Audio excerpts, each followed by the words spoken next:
All right, let's talk about C programming. If you've spent any time with C, you know that one of its most powerful and maybe a little intimidating features is how it handles memory. Today, we're going to crack that code. We're going to pull back the curtain and see exactly how your C programs are using your computer's memory. You know, it all starts with a super simple question. When you write a line of code like int score equals 100, what's really happening?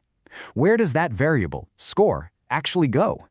It doesn't just, float around in the digital ether. No, it gets a real, physical home inside your computer. And understanding that address is the absolute key to mastering C. So here's how we're going to break it all down. First, we'll get a blueprint of what memory even looks like. Then, we'll explore the two main neighborhoods where our data lives, the stack and the heap. After that, we need a map to find our way around. That's where pointers come in. And finally, we'll talk about how to be a good citizen in this memory world. Okay, so first things first, before we can figure out where our variables are going, we need to understand the world they live in. Let's call this world random access memory, or as you know it, RAM. I want you to picture RAM as this gigantic organized grid, kind of like a massive wall of post office boxes.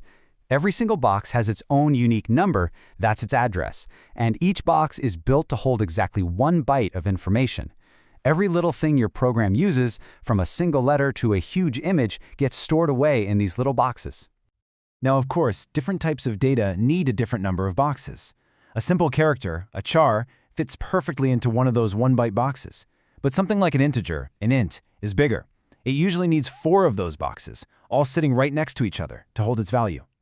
So our data needs a home. Where does it go? Well, the first place it can live is in this super organized, really efficient neighborhood called the stack. For most of the simple variables you create, this is their home by default. The stack is basically where all the variables you declare inside of a function are put.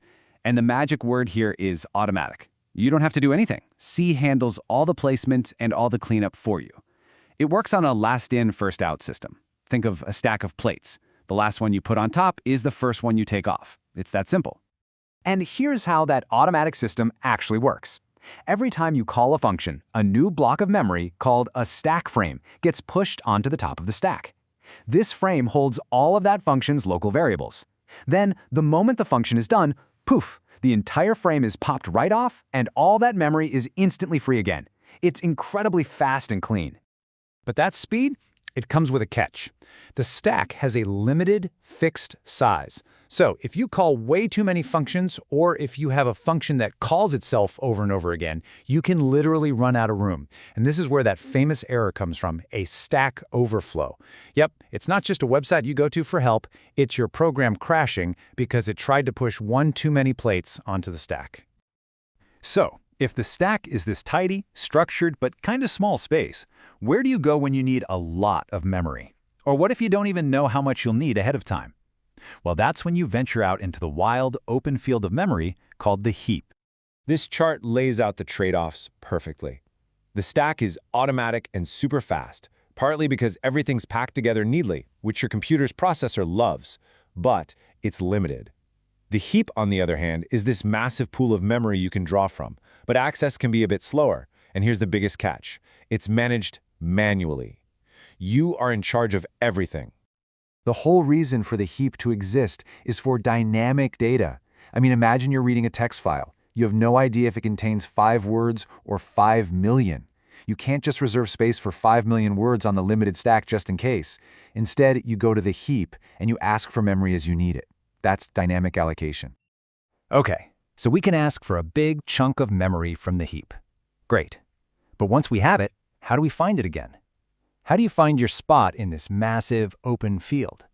You need a map. You need an address. And in C, that map is called a pointer. Now, a pointer is one of those concepts in C that seems complicated, but it's really not. Think of it this way. A pointer is a special kind of variable that doesn't hold a value, like the number 10 or the letter A. Instead, its job is to hold the memory address of another variable. It doesn't hold the treasure, it just holds the coordinates on the treasure map. Let's make this totally clear with an example. Let's say we have our integer, score, and it's living in one of our memory boxes at the address 0x1a4. Now, we can create a pointer. We'll call it PTR. Instead of storing the number 7, The value inside PTR is the address, 0x14. It literally points to the location of our score. And with this pointer, we can now go to that address and read the value or even change it. It gives us this incredible indirect control over our data. Which brings us to our final and maybe most important section. When you start managing memory yourself on the heap, you get a whole lot of power. And you know what they say, with great power comes great responsibility. This whole life cycle is really a three-step dance. First, you request memory from the heap using the function malloc, which stands for memory allocation. It finds a free spot and gives you a pointer to it. Second, you use that pointer to do whatever you need to do. And third, and this is the part people forget, you have to return that memory using the free function, telling the system, hey, I'm done with this, someone else can have it. And this direct control is really the double-edged sword of C, isn't it?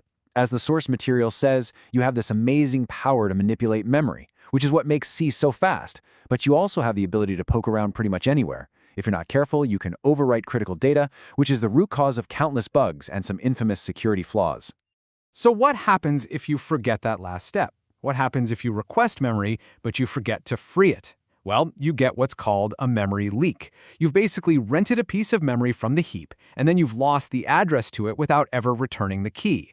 That memory is now orphaned. Your program can't use it, the operating system can't use it, and it just sits there, slowly draining your computer's resources. So why do we care about all this? Because understanding the difference between the stack and the heap, knowing how pointers work, and being super disciplined about freeing your memory, that is the absolute foundation of professional C programming. It's how you write software that isn't just correct, but is also fast, efficient, and secure. So there you have it. We've cracked the code. We've mapped the territory.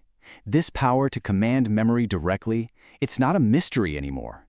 You now hold the keys. The only question left is, what are you going to build?